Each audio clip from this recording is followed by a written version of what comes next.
And now we're back to, like say, those are freebies. And different systems do different things. Like say if a shield generator gets knocked out, that means that shield is down for the remainder of the combat. So, which means that's for the turn, not for the whole game. So your shield is not out for the whole game. Now, as we move into advanced versions of the rules, this changes. Then you have actually options to repair things during combat. But for now, what happens is the shield is out and doesn't come back until the next turn. So you can see that can leave you at a tactical disadvantage because basically you have a big hole in your defenses, and that's something that your opponent will want to ask you censors questions about. It's like because he wants to know exactly where that hole is. You also see on here tractor beam damage. We don't have rules for tractor beams. That's something that's used also in the role-playing game. So if you consider a tractor beam hit to also be a freebie.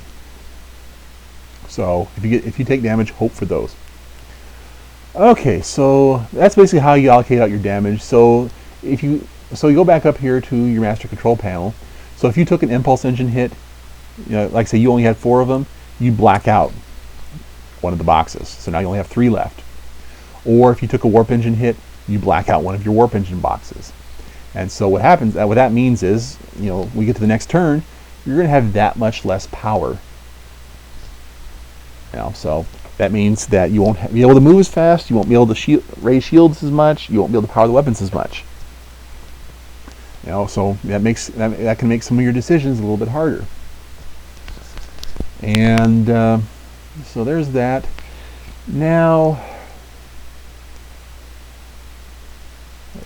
okay, and pardon me here, I'm just wool gathering a moment here, trying to think where to go next. So that's basically all the record keeping that you have to do, and you basically just rinse and repeat that. Now, like I say, if you look back at the phase chart, we have 5 phases for each turn, and we're going to be trading log files for each phase. And an important thing to remember about shields is that the shields repower to whatever you allocated them to at the beginning of each phase. So let's say, like in that example there, I did 16 points of damage to your forward shield. At the beginning of phase 2, that shield is going to be back up to 16 points of power. You only have to reallocate power at the beginning of the turn. Now, that's not true for movement and weapons. Once you've expended power on movement and weapons, it's gone. You don't allocate power on every phase. You only allocate it on a turn. So, like I say, each turn consists of 5 phases. And at the beginning of each phase, your shields repower based on whatever you allocated. So that's it there. And as you can see, that could be kind of frustrating too, because hey, I just expended energy to hit your shields. I knocked them down, but I didn't do any damage, and now they're going to be back up like nothing ever happened. So that's where you start hoping for things like doing extra damage, getting bonus damage, and getting some of those system hits. Like being able to keep a shield down. Because you get a shield down, that is a real gap in your defenses that your opponent will seriously want to exploit. Okay, so that is really the breakdown here. And again, once you've played out your move, you go ahead and back up here. You save the go ahead and end the log file and save. And then you'll find the log file. The log files are kept. I believe I think the log files are kept in your user profile directory. Either that, or they're kept in the actual Vassal directory. You have to look at that, but they're easy to find. They all have a vlog extension. Save game files have a vsave extension, and that's what we do. We basically trade those log files back and forth. Now I'll take the remaining portion of this segment just to show you some of the other extras. So one of the things where we're going in the direction here is, this is just a one-on-one duel. That is not what we're looking to do long term, because that'll get boring really fast. we're looking to actually play out scenarios. That where there actually are different goals other than just kill each other. Like one example is a scenario where you might be flying 2 or 3 freighters and a couple of escort destroyers. And your job will be the way you win the match or win the scenario is you need to get all your freighters safely off the board, escort them across the board. The enemy's job is to try to kill the freighters.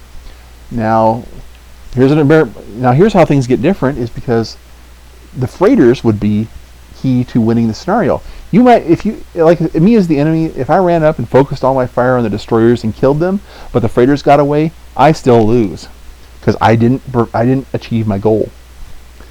So, and as such, if your destroyers went and tried to spend all their time trying to chase around my ships and I killed your freighters, you lose because, hey, it doesn't matter how many of me you kill, you lost your freighters.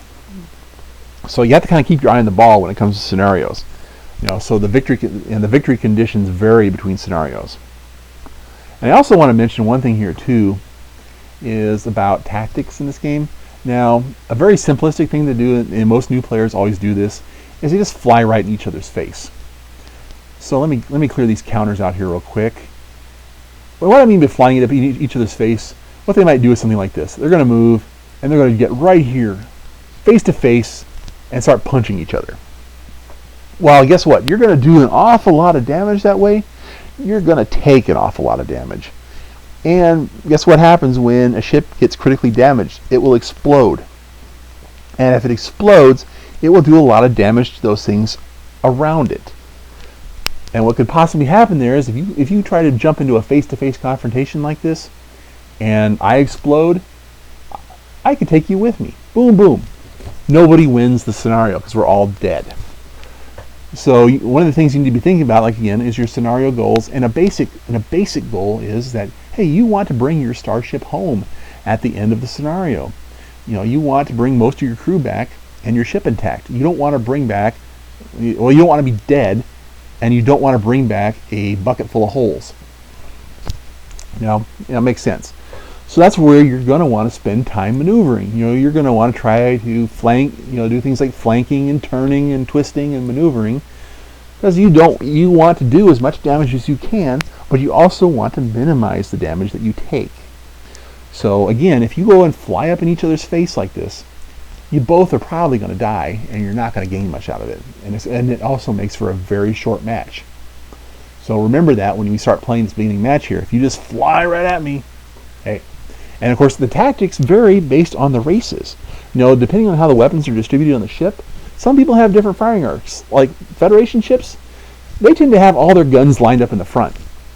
So they're kind of a better ones for doing the head-on attacks. However, Klingons tend to like a lot of weapons in the flanks, and they also have aft firing weapons. So Klingons like to come in from this direction and flank. Romulans, well, their whole strategy is based on cloaking. So they like to sneak up on you, making sure you don't know they're there, then uncloak and pop you at close range. So that's where it's important. Take a look at the place, at the little manual here, at the battle tactics for the different races. Give you an idea of how you're supposed to behave here, or how your ships act. Again, avoid just running up on each other like that, because it doesn't work too good. Okay, well, that's it for this segment, and I think that's really it altogether. If you have questions, just Facebook me, email me, whatever. Thanks. Bye.